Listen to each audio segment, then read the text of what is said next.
তোমার বেদনা, তোমার দুঃখ অনুভব করতে পারছি পুরো। না, বুঝতে পারবেন না আপনি। আপনি একজন রাজা, না? আর এই যে বীর যিনি মাটিতে পড়ে আছেন, উনি তো কেবল একজন সেবক, একজন সেনাপতি, যিনি নিজের কর্তব্য পালন করেছেন। আপনার পুত্রের খেয়াল রেখেছেন যাতে একদিন আপনাকে সঁপে দিতে পারে। আর এই কর্তব্য পালন করতে করতেই আজ ওনার প্রাণটাই চলে গেল।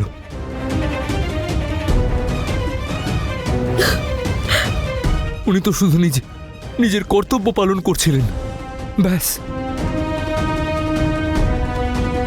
তাঁর সম্মানার্থে শুধু একটা শোকসভা, একটা ভাষণ, ব্যাস। এটাই তো করতে পারেন আপনি।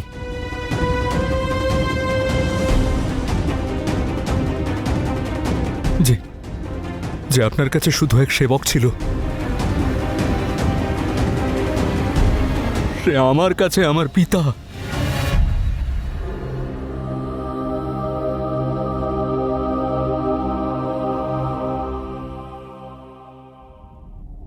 বুঝতে পারি না আমি, কেউ নিজের বিশ্বাসের মানুষটাকে এতটা সময়ের জন্য কি করে ভুলে থাকেন।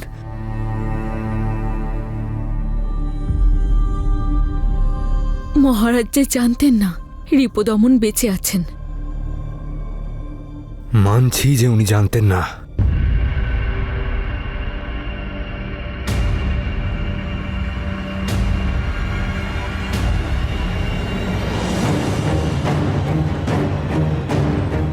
কিন্তু তাতে ওনার দোষ কমে যায় না। একজন রাজা কারোর ওপরে অন্ধবিশ্বাস করতে পারেন না। যদি একজন রাজা কারোর শোনানো গল্পের পেছনের রহস্যটা না জানতে পারেন, তবে সেটা তার ভুল নয়, সেটা তার অপরাধ।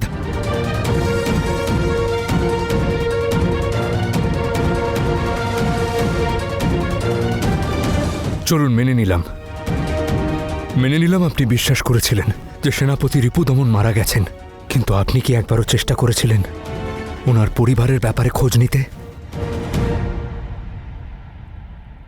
এক মুহূর্তের জন্য আপনার মাথায় এই চিন্তা আসেনি যে এক রাতের মধ্যে এনার স্ত্রী এবং এনার পুত্র কোথায় হারিয়ে গেল?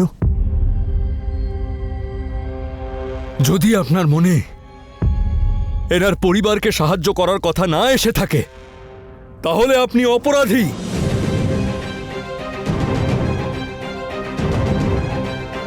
আমার মা নিজের স্মৃতিশক্তি হারিয়ে ফেলার পরেও গোটা পৌরব রাষ্ট্রে ঘুরে বেড়াতেন, কিন্তু আপনি ওনাকে খুঁজে বার করার চেষ্টা করেননি। এটাই অপরাধ আপনার।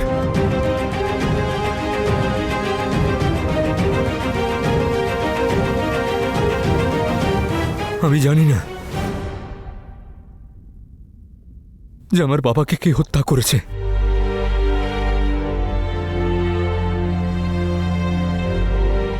কিন্তু তার জন্য দায়ী কেবল আপনি, মহারাজ বম্নি, কেবল আপনি।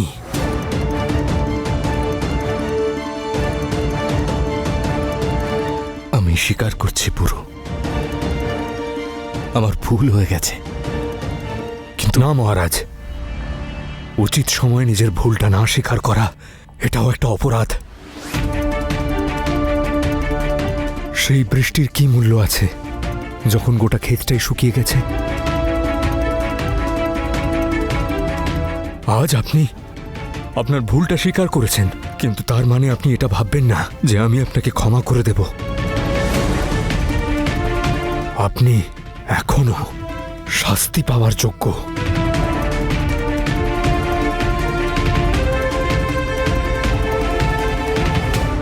যদি আপনার এটা মনে হয় যে বহু বছর আগে হারিয়ে যাওয়া পুত্রকে আপনি ফিরে পেয়েছেন, তবে সেটা আপনার ভুল।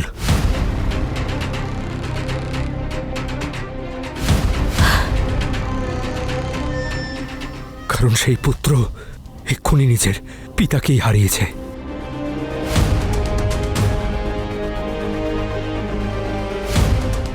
আপনার সাথে আমার কোনো সম্পর্ক নেই মহারাজ।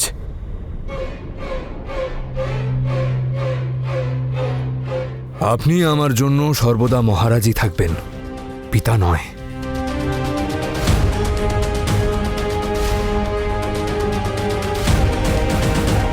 পুরু,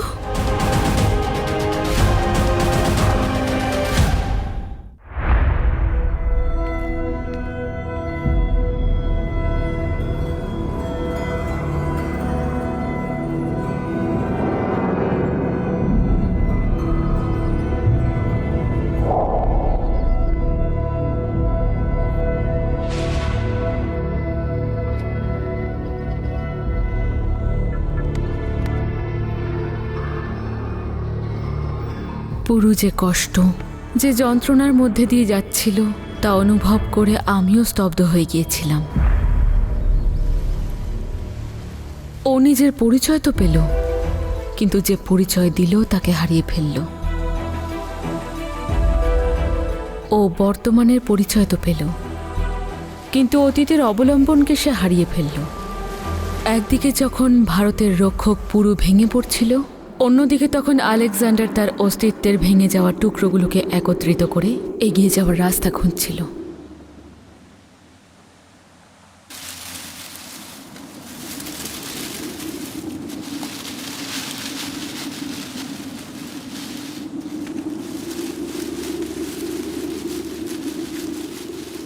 এটা কোন জায়গায় নিয়ে আসলেন আপনি? বড় অদ্ভুত এই জায়গাটা, আর তার সাথে এখানকার পাতার নড়াচড়ার আওয়াজ, যেন এরা কিছু বলতে চাইছে। এটা ভবিষ্যতের সংকেতের আওয়াজ আলেকজান্ডার, দেবতাদের বার্তা এটা, যা এই পাতার নড়াচড়ার মাধ্যমে ওরা পেয়ে থাকে।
সে নিজের ভবিষ্যৎ জানতে এসেছে, যে আগামী দিনের ভবিষ্যৎ লিখবে।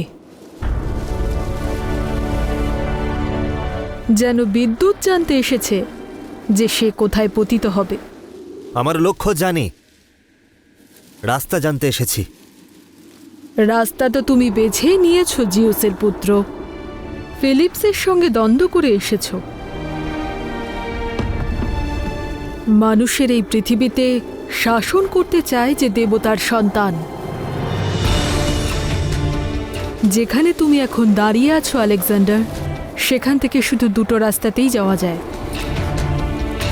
এখন তোমায় বেছে নিতে হবে যে তুমি কোন রাস্তায় যেতে চাও।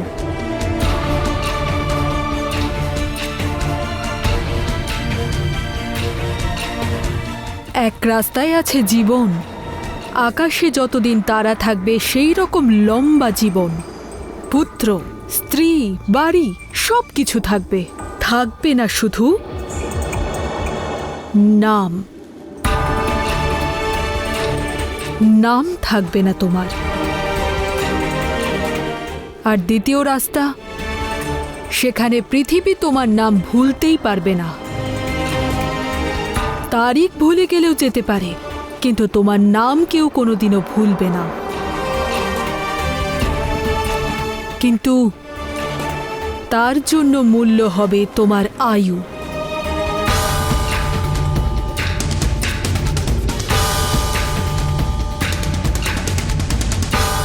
নাম।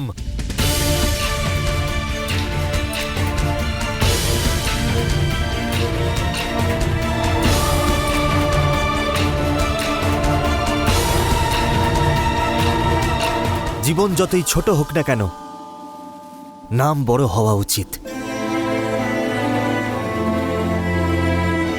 কারণ মানুষ মরে যায়, কিন্তু নাম মৃত্যুর পরেও বেঁচে থাকে। অনেক বড় সিদ্ধান্ত নিলে আলেকজান্ডার, তার সাথে খুব কঠিন রাস্তাও। পার করতে পারবে তো?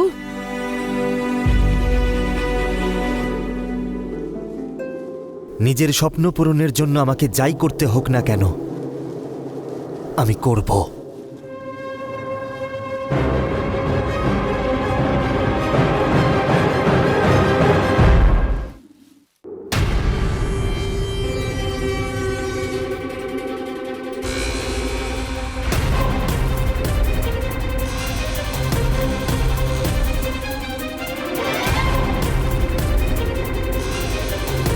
পৃথিবী জয় করতে গেলে প্রথমে নিজেকে জয় করতে হবে আলেকজান্ডার। নিজের সঙ্গে যুদ্ধ করতে হবে, নিজের আত্মীয় স্বজন, সুখ দুঃখ ভালোবাসা ভুলতে হবে, নিজের অনুভূতিকে জয় করতে হবে। তোমার লক্ষ্যের পথে বাধা হয়ে আসা প্রতিটি ব্যক্তিকে সরিয়ে ফেলতে। তোমার হাত যেন কেঁপে না ওঠে।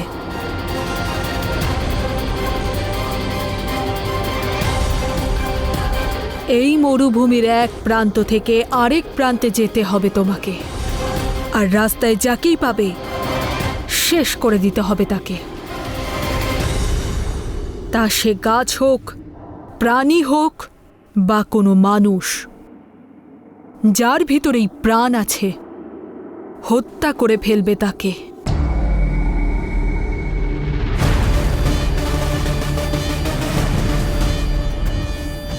বলেছিলাম না, খুব কঠিন পথ বেছে নিয়েছো তুমি।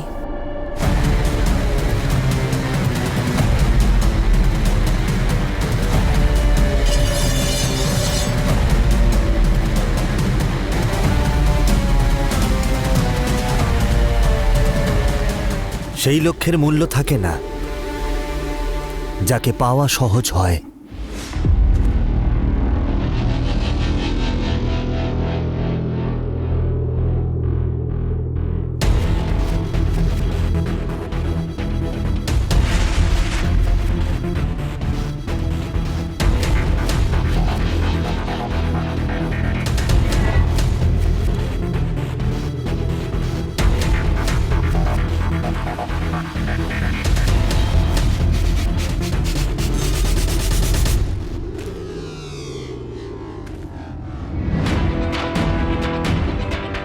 আর রাস্তায় যাকেই পাবে শেষ করে দিতে হবে তাকে। তা সে গাছ হোক, প্রাণী হোক বা কোনো মানুষ।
21 বছর আগে তুমি আমার স্বপ্নের ওপর জল ঢেলে দিয়েছিলে রিপুদমন, আর আজ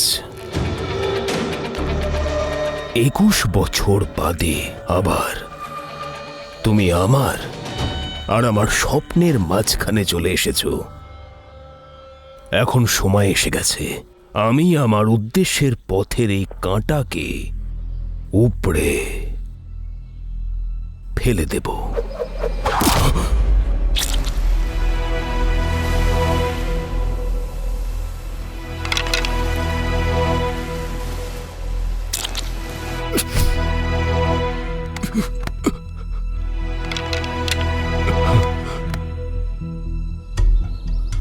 আরো তীর বাকি আছে নাকি তোমার ওই সৈন্যদের কাছে? যদি থাকে সেগুলো আমার শরীরে নিক্ষেপ করো, কারণ এরপর আর তুমি কোনোদিনও অস্ত্র তোলার সুযোগ পাবে না। প্রত্যেকটা আঘাত তোমার স্বপ্নের চিতার কাঠের কাজ করবে, বুঝলে? পুরো ফিরে এসেছে, ওর ভাগ্য ওকে ভারতের রক্ষক করে পাঠিয়েছে, আর আমি ওকে প্রশিক্ষণ দিয়েছি যাতে তোমার মতো শত্রুর নিধন করে ও।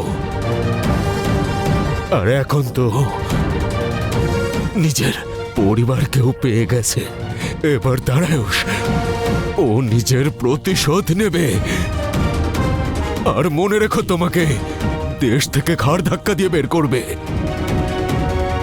তোমার জন্য এটাই ভালো হবে, চলে যাও এখান থেকে।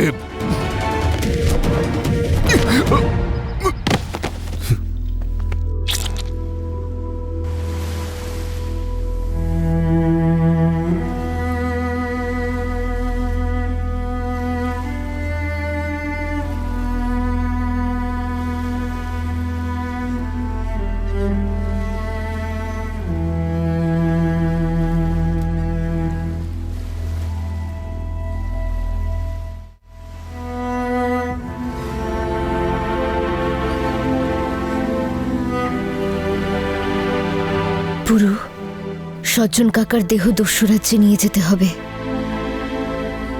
পৃথা কাকি আর হস্তি ওখানেই আছে। তুমি ঠিকই বলেছ লাচি, মৃত ব্যক্তির সৎকার তার নিজের পরিবারের লোকেদেরই করা উচিত। বাবার পরিবার এখন দস্যু লোকে রয়েছে, আর সে কারণে আমি ওখানেই থাকবো। এসব কি বলছো পুরু? তুমি সবেমাত্র তোমার বাবা মাকে পেয়েছো, নিজের পরিচয় পেয়েছো। তুমি হলে পৌরব রাজকুমার, তুমি আর দস্যু রাজ্যে ফিরতে পারো না। বহু বছর যে মা আর পরিবারের ভালোবাসা থেকে তুমি বঞ্চিত ছিলে, সেসব ছেড়ে তুমি কি করে আসতে পারো?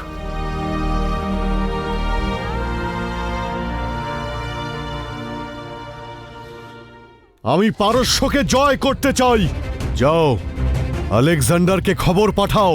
বলেছিলাম না আমি, এগিয়ে যাওয়ার সুযোগ, জায়গা আর সময় ফিলিপ নিজেই বলবে তোমাকে। সময় এসে গেছে যখন আমি ম্যাসিডোনিয়ার কাছ থেকে সেই অধিকার ছিনিয়ে নেব যা আমার কাছ থেকে কেড়ে নেওয়া হয়েছিল। আজ পুরু যে আপনার বিরোধিতা করছে তার একমাত্র কারণ হলো এ। ভাবুন মহারাজ, কে হতে পারে যে আমায় বন্দি করেছিল আর পুরুর সামনে আমায় মৃত দেখিয়েছিল, যাতে পুরু আপনাকে হত্যা করতে উদ্যত হয়।